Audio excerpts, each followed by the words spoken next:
Hello students, अब हम लोग चर्चा करेंगे प्रत्यक्षवाद का किस प्रकार से अगस्त कॉम्ट ने विभाजन किया है। अगस्त कॉम्ट ने अपने चिंतन में प्रत्यक्षवाद को 3 श्रेणियों में, 3 खंडों में, 3 रूपों में विभाजित किया है। जैसा कि हम लोग पहले चर्चा कर चुके थे कि अगस्त कॉम्ट चाहते क्या थे। वह चाहते थे कि मानव समाज में एक व्यवस्था कायम रहे और साथ ही साथ उनका जो विश्लेषण था वह 2 उद्देश्यों पर टिका हुआ था। ये 2 बड़े महत्वपूर्ण उद्देश्य को लेकर अगस्त कॉम्ट चल रहे थे। पहला उद्देश्य ये था कि समाज में व्यवस्था किस प्रकार से कायम हो, और दूसरा उद्देश्य या उनकी चिंता जो थी वो ये थी कि व्यवस्था तो कायम रहे, ठीक है, लेकिन इस व्यवस्था के साथ साथ समाज की प्रगति किस तरह, समाज में प्रोग्रेस जो है वो किस तरह से हो। जब समाज में व्यवस्था बनी रहेगी तो समाज स्थिरता को प्राप्त करेगा। तो कोई भी समाज जब स्थिर हो जाता है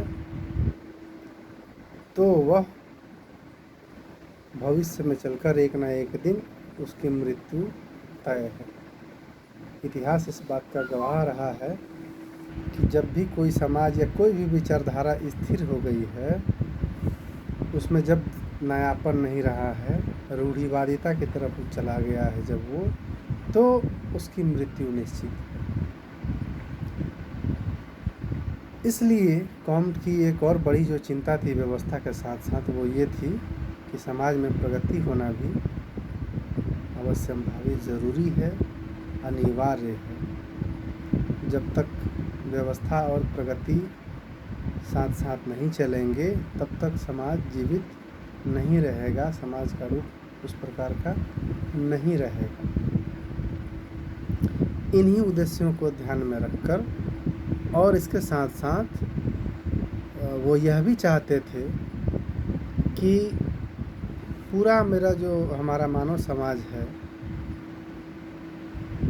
उसकी प्रगति जो है वह सिर्फ भौतिक प्रगति नहीं हो, अर्थात वह सिर्फ भौतिकता में अपने स्वार्थों की, अपने हितों की पूर्ति में सभी लोग नहीं लग जाएं, नहीं, बल्कि उस समाज की भौतिक प्रगति के साथ साथ बौद्धिक भी प्रगति हो, चिंतन का जो स्तर हो व्यक्तियों का, उस समाज के समाज विज्ञानियों का या सामान्य व्यक्तियों का जो चिंतन हो, उस चिंतन का स्तर जो है वह बढ़े, दिनों दिन नई ऊंचाइयों को छुए। और साथ ही साथ जो मनुष्य हों उनके अंदर नैतिकता का विकास हो। जिस समय जो अगस्त कॉम्ट का समय था फ्रांस में, उस समय फ्रांस की क्रांति के बाद पूरा फ्रांस का जो समाज था, सामाजिक व्यवस्था थी, वह अस्त व्यस्त हो गई थी, बिखर गई थी, टूट फूट गई थी। तो वैसी स्थिति में समाज को सुदृढ़ता दिलाने के लिए और साथ ही साथ अर्थात व्यवस्था स्थापित करने और प्रगति उसमें लाने के लिए कॉम्ट ने नैतिकता की आवश्यकता को बहुत ही गहराई से महसूस किया, और इसीलिए उन्होंने अपने चिंतन में, प्रत्यक्षवादी चिंतन में भी नैतिकता को महत्वपूर्ण स्थान दिया और इसको मानवता के धर्म से जोड़ा। और धर्म कैसा?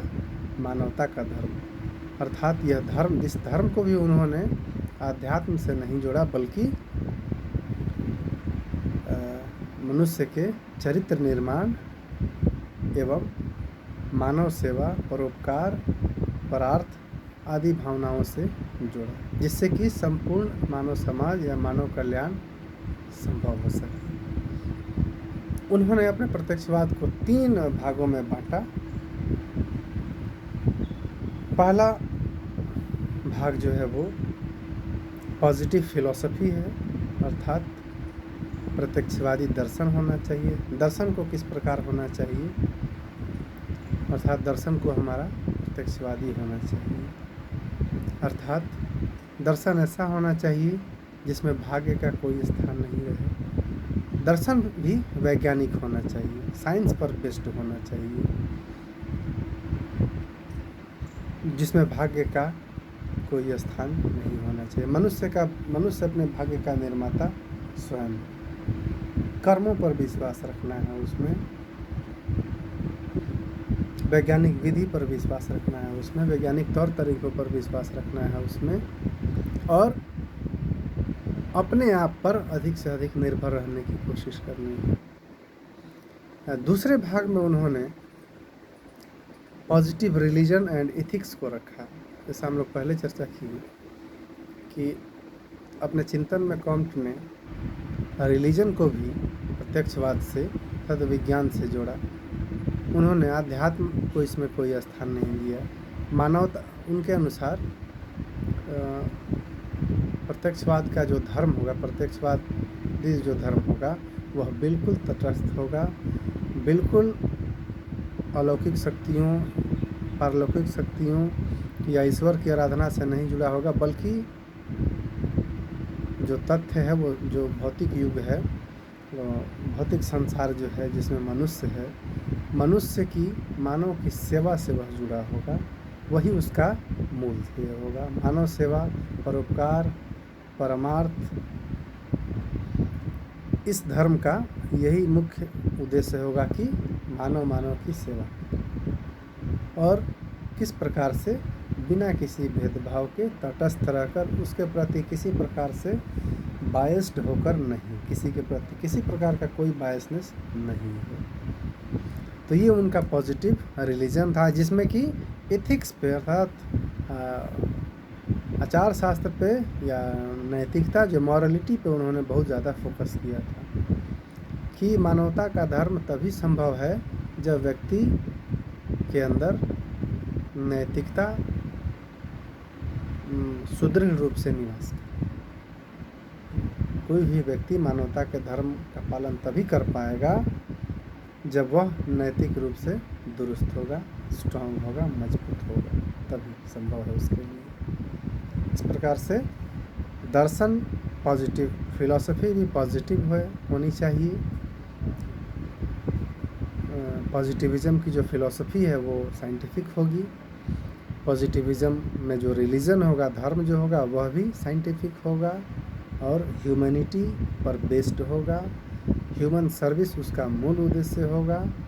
और तीसरा जो विभाजन है, उन्होंने पॉलिटिक्स को भी साइंटिफिक वे में रखा। उन्होंने कहा कि पॉलिटिक्स को भी साइंटिफिक होना चाहिए, वैज्ञानिक होना चाहिए, पॉजिटिव भी उन्होंने। तो इस प्रकार से 3 खंड में उन्होंने बांटा। क्या? पहला पॉजिटिव फिलॉसफी, दूसरा positive religion, and third and last positive politics. Politics भी पॉजिटिव होना चाहिए। तत्कालीन परिस्थितियों में युद्ध का जो समय था, कई युद्ध हुए, फ्रांसीसी क्रांति या वर्ल्ड वार से पहले हुए थे, शीत युद्ध, गृह युद्ध, बहुत सारे युद्ध। तो उससे अगस्त कॉम्ट जो थे वो बहुत व्यथित थे, दुखी थे। उनके अनुसार समाज में युद्ध का कोई स्थान नहीं होना चाहिए, क्योंकि युद्ध जो है वो कभी भी विकास की ओर नहीं ले जाता है, वह विनाश की ओर ही ले जाता है। इसलिए उन्होंने यह जोर देते हुए कहा कि हमारी जो राजनीति होनी चाहिए, वह किस प्रकार की होनी चाहिए। ऐसी नहीं कि युद्ध करने वाली हो, हमारी राजनीति युद्ध से शांति की ओर ले जाने वाली होनी चाहिए, क्योंकि मानवता का कल्याण, समाज का कल्याण, समाज में व्यवस्था, समाज में प्रगति युद्ध से कभी संभव नहीं है। समाज का विनाश होगा युद्ध से। इसलिए युद्ध के स्थान पर शांति की स्थापना करना पॉलिटिक्स का पॉजिटिव रोल होगा। एंड सेकंड थिंग उन्होंने जो कही ने पॉजिटिव पॉलिटिक्स में, वो ये कि पूरे जो यूरोप की कंट्रीज़ हैं, जितनी यूरोप की कंट्रीज हैं, उन सबको मिलाकर एक मित्र राष्ट्र जो है वो बनाया जाए, जिसमें कि युद्ध का कोई स्थान नहीं हो, सब एक दूसरे के मित्र रहें, सब एक दूसरे का ख्याल रखें, सब एक दूसरे की सेवा करें। तो इस तरह से उन्होंने फिलॉसफी को भी पॉजिटिव होने के लिए कहा अपने चिंतन में, और रिलीजन को भी पॉजिटिव होने की बात कही, और साथ ही साथ पॉलिटिक्स को भी पॉजिटिव पॉलिटिक्स होना चाहिए, इस बात को सामने रखा। तो ये है अगस्त कॉम्ट के। इस प्रकार से अगर हम देखें तो अगस्त कॉम्ट की जो फिलॉसफी है, वो जो उनका थॉट है, थ्योरी है ये पॉजिटिविज़म की, वह पूरी तरह से एक वैज्ञानिक सिद्धांत है। उसमें मानवता का धर्म भी है, और एक ऐसी नीति उसमें है जिसको अपनाकर मानवता की हम सेवा कर सकते हैं, एक सुदृढ़, प्रगतिशील और व्यवस्थित हम समाज का निर्माण कर सकते हैं। Thank you.